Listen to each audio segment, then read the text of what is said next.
ചീര വേണം, നെയ്യ് വേണം, പച്ചമുളക് വേണം, ഉള്ളി വേണം, ഉപ്പ് വേണം, എണ്ണ വേണം. നമുക്ക് അത് റെഡിയാക്കാം. മമ്മ ഇവിടെ പാത്രം വെച്ചിട്ടുണ്ട്.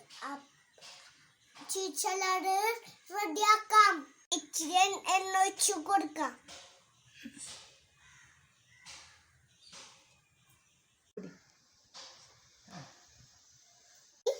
ഉള്ളിയും പച്ചമുളക് ഇടാം.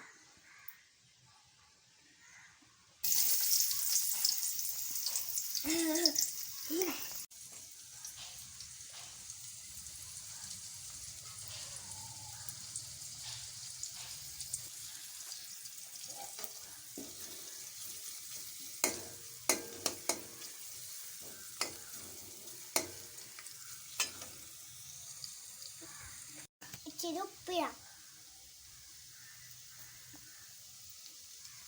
നന്നായി നമ്മള് ചീരിട്ടോ കൊടുക്കാം.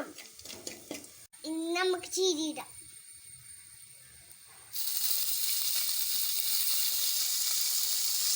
ചീര വേഗണവരെ നമുക്ക് കാത്തിരിക്കാം.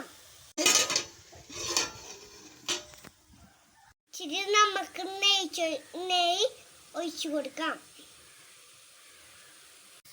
ചീര നന്നായിട്ട് വെന്തിട്ട് ഇനി തേങ്ങാപ്പാൽ ഒഴിക്കാം.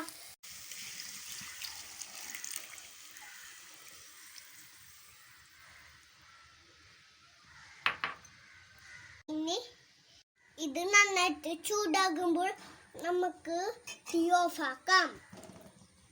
ഇനി നമുക്ക് തണുക്കുമ്പോൾ പാത്രത്തിലേക്ക് മാറ്റാം. ഇത് ചിലത് റെഡിയായി. ചൂടാറുമ്പോൾ നമുക്ക് ഇത് കഴിക്കാം. സൂപ്പർ. നമുക്ക് ഇതുണ്ടാക്കി തിന്നോട്ടാ. Okay, thank U.